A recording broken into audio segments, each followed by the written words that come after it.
Alright, so to be clear, I don't play Counter-Strike. I don't really care about Counter-Strike. To be honest, I'd rather eat bugs off the floor than play Counter-Strike. But this story really bothered me. So these guys, they get permission from Valve to make a mod for CSGO. This is years ago. They then proceed to mod the game for almost 8 years. Through all of this, Valve updates CSGO, and each time it apparently breaks their mod, and they repeatedly have to fix it. They get zero support from Valve the whole time, that's fine. But right when they're about to release the mod, this is recently, now 8 years in development, and now that CSGO is basically obsolete even, because now we're well into the rollout of CS2, they get hit with a cease and desist letter. It says yada yada yada, we know you worked hard on this. I don't think they do. Support for CSGO is over, the mod violates our user agreement, blah blah blah. You have no options, you can basically go after yourself. This has been described as an abrupt action by Valve that prevent us from releasing the project. So to quote, nobody at Valve told us to stop doing what we were doing during all those years. No sort of formal request, yet this feels like an even worse form of cease and desist at this point.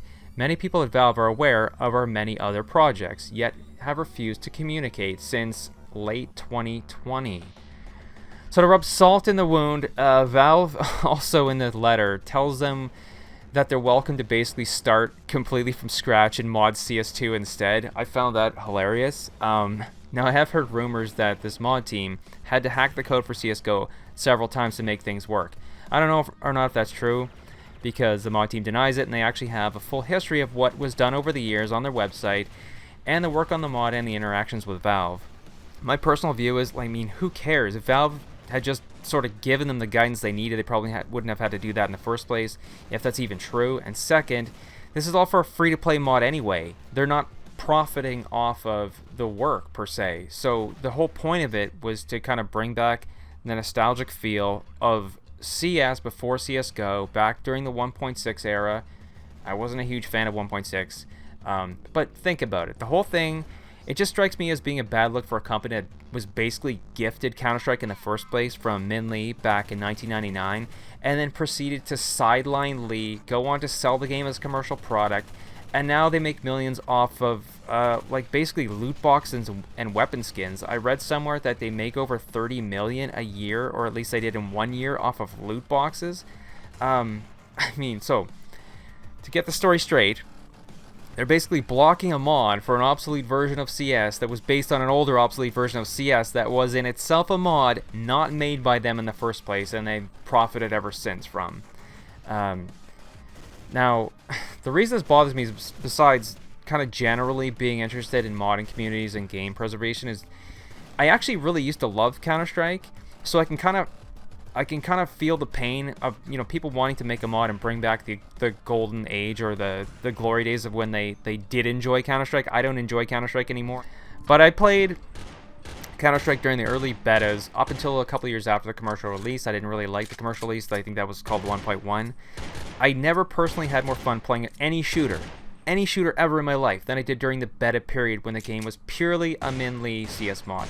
And for me, it peaked with the final version, Beta 7, and that was extremely short-lived, mere months before CS was acquired, or I don't know if it was bought by Valve. It was acquired, and I hated this official CS version at first.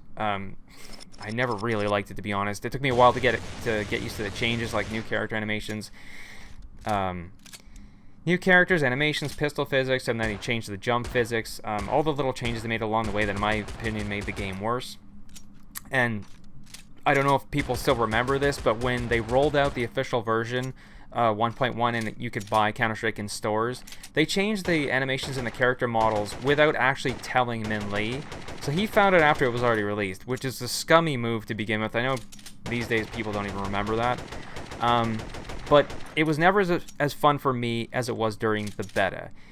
And most people, they didn't know how to shoot back then. Everyone sort of sucked at the game. When you got kills, it had more to do with kind of intelligence and maneuvering people around the map and outmaneuvering them. Everyone was sort of playing around the same age range, roughly. You'd play with people from your school. It was easy to find games that either had local players that you knew personally, or you could frequent just a single server. and you'd get to know the regulars. You'd make friends, you'd make enemies, and it was just a very entertaining experience. There was a wider variety of maps. Even the maps people didn't like, they had atmosphere. You'd play Counter-Strike late into the night. It was just really hard to turn it off. To me, now, CS it's matchmaking, it's being able to shoot, you know, it's basically been deduced to very, like, accurate peeking and shooting and ranking, and the whole focus of the game is just really serious. I find people these days take Counter-Strike way too serious. It's just all about skill, and then I find myself falling into the trap if I do play it of, like, you know, shooting bots half the time and trying to, like, narrow my skill down to this very narrow way of playing. And it just feels very redundant and boring playing Counter-Strike day to day when the focus is just shooting and ranking up. And that's just my personal experience. I don't play Counter-Strike anymore. I'm pretty sure if I tried to get back into Counter-Strike now, I would vomit on myself. I've had experiences where I've tried to play CS again, CSGO, as well as Counter-Strike 2, and I couldn't get out of the game fast enough. Versus back in the old days, I couldn't turn it off. I would play it late into the night, into the early morning, and it was a blast. And, you know, you didn't want to leave the server because you felt like you'd miss something. That's gone. When you turn a game over to matchmaking, and you kind of remove the community and you focus it all on, you just make it a skill-based thing instead of a community-based thing.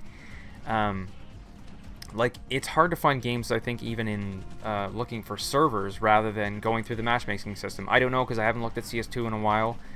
But people are missing that early Counter-Strike feel, the 1.6 era, and they miss Counter-Strike when the focus was mainly on fun, for lack of a better explanation. So I kind of feel their pain. I don't know. Hopefully this gets resolved, but at this point, the mod has been officially canceled. So